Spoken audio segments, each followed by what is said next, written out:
Rethink your relationship with your customer at every stage of your company cycle. Oh, well, I was talking to someone last night, we really need to get our digital marketing people trained. And I said, no, why don't you train your customer service people first?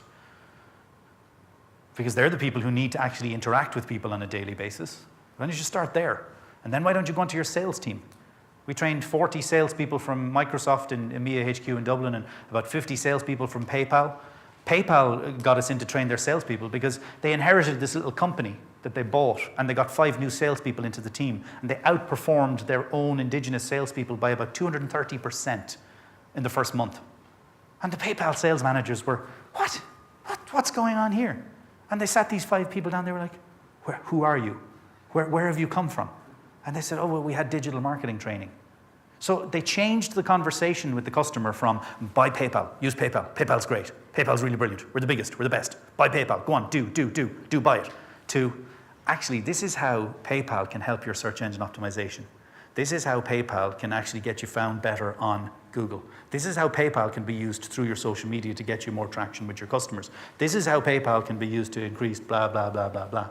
So they changed the conversation from a seller to an advisor, a helper, a partner, and just boom, off their sales went in that sense.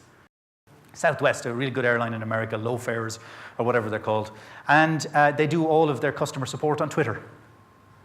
So forget the FAQs and the forums and the phone numbers and email and, oh God, try and find a representative somewhere in the world to talk to you. It's all by Twitter.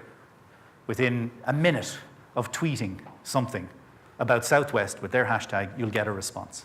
Whether your plane is late or you're in a terminal or you're stuck. And when they did this, a colleague of mine was telling me that they did some kind of a survey in Southwest in 2011, and they looked at what parts of our marketing were most impactful in 2011.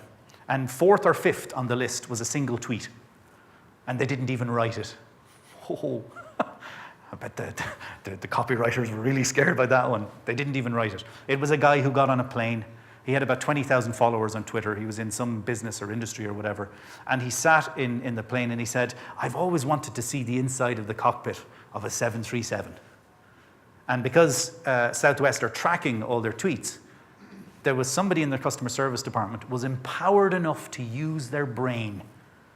God forbid we should actually give people who deal with our customers power and responsibility and initiative and creativity. Oh God, no.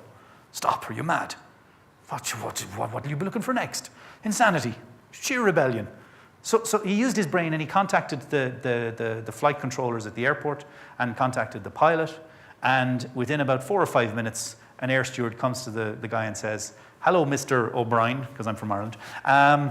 Would you like to come into the cockpit? And he was like, what? How did, what, how, what, who, what? Would you like to come into the cockpit? We saw your tweet. What? Wait. So he sat in the jump seat behind the pilots. He tweeted and twit-picked the flight the whole way through, interviewed the pilots, chatted with them, recorded interviews, did videos, published it all on the internet, and it went kaboom, like wildfire. So the 4th or 5th most impactful thing in Southwest's marketing spend was something they didn't even write, that they didn't dream up of. Because if it was a PR person, you know, the PR person would have gone, oh, we're going to do a photo shoot. Now, if you stand in front of the plane, look like you're holding the plane. Yeah, smile, look like you're holding. You know, a marketing or a PR person really would have killed that one, wouldn't they? Look like you're holding the plane, you know, and now with your arms around the pilot. Oh, stop. Instead, it was their willingness to be open to allow the customer to lead them.